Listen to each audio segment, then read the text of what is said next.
रिक्षा योजनेचा महिलांनी जास्तीत जास्त लाभ घ्यावा. संगीता मालकर.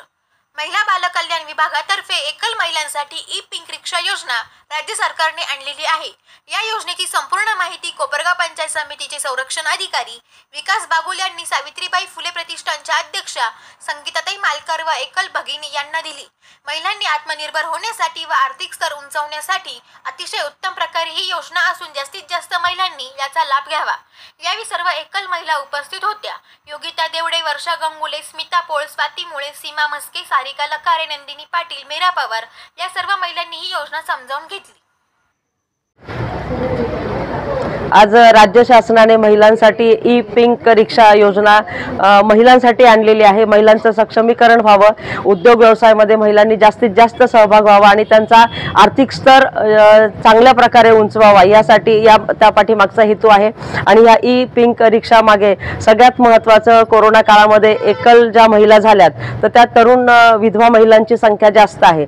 तर या महिलांसाठी नेहमी आम्ही वारंवार सर्व सामाजिक संस्थांनी शासनाकडे मागणी केली आणि खूप काही अशा योजना या महिलांसाठी शासनाने दिलेल्या आहेत आणि त्यात ही योजना तर अतिशय उत्कृष्ट आहेत. यात फक्त प्रश्न तसा तो खूप सोपा आहे, कर्जही कमी आहे. फक्त जे कोणी अधिकारी असतील किंवा ज्या कोणी बँक असेल त्यांनी मात्र महिलांना कुठल्याही प्रकारच्या एरझाऱ्या मारायला लावू नये. पहिल्या याच्यातच त्यांची कामं झाली पाहिजे आणि महिला ह्या निश्चितच खूप कष्टाळू असतात. कुठल्याही प्रकारचं कर्ज महिलांना बुडवायला त्या ठिकाणी आवडत नाही बँकेचं आणि अतिशय प्रामाणिकपणे त्या काम करणार आहेत. आणि जास्तीत जास्त महिलांनी या ई पिंक रिक्षाचा या ठिकाणी जास्तीत जास्त फायदा उचलायचा आहे. आणि आमचा महिला बाल कल्याण समिती जी आहे पंचायत समिती कोपरगाव तर यांनी 100% महिलांना या ठिकाणी फॉर्म भरून देणं, बँकेचे काही डॉक्युमेंट्स असतील ते कंप्लीट करून देणं आणि त्याचा सगळं पाठपुरावा करणं, महिलांना 10 दिवसाचं ट्रेनिंग देणं या सर्व गोष्टी महिलांसाठी या ठिकाणी मोफत मिळवून देणार आहेत.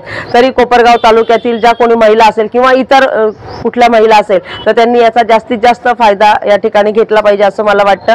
आणि निश्चितच आमच्या एकल महिला याच्यामध्ये सर जास्तीत जास्त अर्ज भरणार आहेत आणि आमच्या महिला या ठिकाणी आलेल्या आहेत. त्याही रिक्षा चालवण्यासाठी उत्सुक आहेत आणि त्याही पुढे जाऊन ज्या महिलांना ज्या ठिकाणी काम करायचं आहे ते ठिकाणं खूप सुरक्षित आहे. महिला कॉलेज आहे कोपरगावला, SSGM कॉलेज आहे. कॉलेजच्या ठिकाणी जिथं महिलांची संख्या जास्त आहे त्याच ठिकाणी आमच्या महिला या रिक्षा तिथे लावणार आहेत जेणेकरून सगळ्या बाजूने मुलींनाही त्या ठिकाणी ये जा करण्याला सुरक्षितता मिळणार आहेत. आणि ही राज्य शासनाची योजना आहे ई पिंक रिक्षा योजना.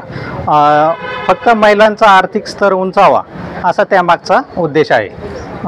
ई पिंक रिक्षासाठी ज्या विधवा एकल महिला आहे त्यांना आपण प्राधान्य देणार आहोत यामध्ये. परंतु इतर ज्या महिला आहेत त्यांना देखील या योजनेचा लाभ घेता येणार आहे. ई पिंक रिक्षा ही राज्य शासनाने मंजूर केलेली योजना आहे. त्यामध्ये 3,73,000 रुपये रिक्षेची किंमत आहे. त्यापैकी 10% अर्जदाराने डाऊन पेमेंट करायचं आहे, 20% शासन त्याला अनुदान देणार आहे आणि उर्वरित 70% बँक महिलांनी ज्या बँका आहेत त्या बँकाकडून 5 वर्षाच्या मुदत फेडीमध्ये लोन करायचं आहे. रिक्षा चार्ज होण्यासाठी 3.5 तास लागतात. तर एकदा रिक्षा चार्ज झाल्यानंतर 100 ते 120 किलोमीटर तिचा प्रवास चालतो.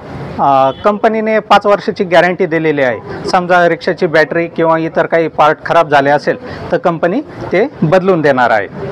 सदर योजनेचा लाभ घेण्यासाठी महिलांनी पंचायत समितीमध्ये महिला बालविकास विभाग, नगरपालिका तसेच महिला आर्थिक विकास महामंडळ येथे अर्ज करू शकतात.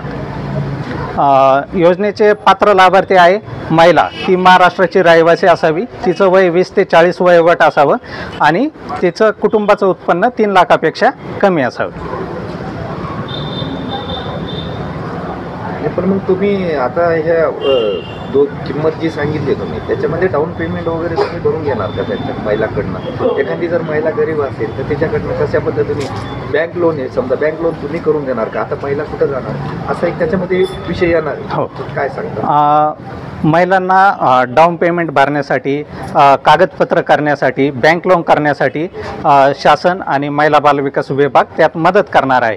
कंपनीतर्फे महिलांना ड्रायव्हिंग लायसन काढून दिलं जाणार आहे आणि 10 दिवसाचं त्यांना ट्रेनिंगसुद्धा दिले जाणार आहे.